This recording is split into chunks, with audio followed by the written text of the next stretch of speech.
Ipon Challenge 2024 fail. Ayan, para to dapat sa nanay ko or sa mama ko.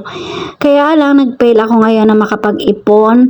At ito naman dalawang ampaw na to ay galing sa amo ko. Nung February pa, dinikit ko siya dyan. Bali, yan, binigay sa akin yan nung New Year nila. Chinese New Year nila.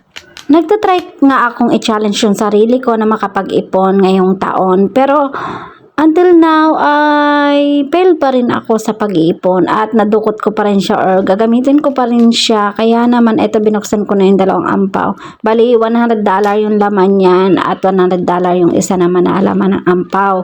Nagkakalagay ng 600 plus sa peso natin. As a solo mom, talagang nagtatry naman ako na makapag-ipon. Bawat day off ko ay nagtatabi talaga ako ng sobra sa kinikita ko sa pag-online.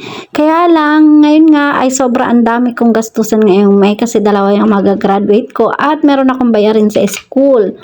So, ang raketerang si Chen ay for the dukot ng alkansya. Tuwang-tuwa pa naman sana ako na may naitatabi na akong pera galing sa aking pag-online at lalo nga ako na-inspire pag nakikita ko yan tuwing umuwi ako, tuwing Sunday. At mapapaligaya ko sana ang nanay ko nito. Kaya lang syempre, alam ko naman na maintindihan mo ako, Modra Kels, kasi may paggagamitan talaga ako nito. At para nga yan sa mga apo mo. At syempre dahil hindi ako nakapagtapos ng pag-aaral, ay pinipilit ko talagang itaguyod yung pag-aaral ng dalawang aking babaita.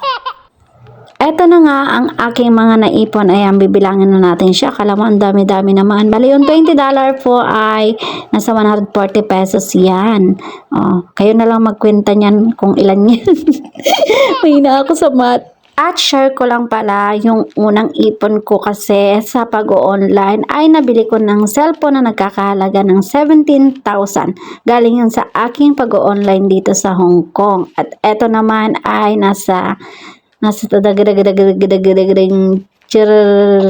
joke. Eto naman ay mapupunta sa tuition ng anak ko. Bali, may balance pa ako sa school na 7,000. Kaya naman, itong buong naipon ko na to ay mapupunta lang sa school. At eto na yung pinaka-reward ko sa sarili ko ang nakapagpatapos ako ng high school. At syempre, hindi naman yun makakapagtapos, kundi dahil din sa pagpupursige niya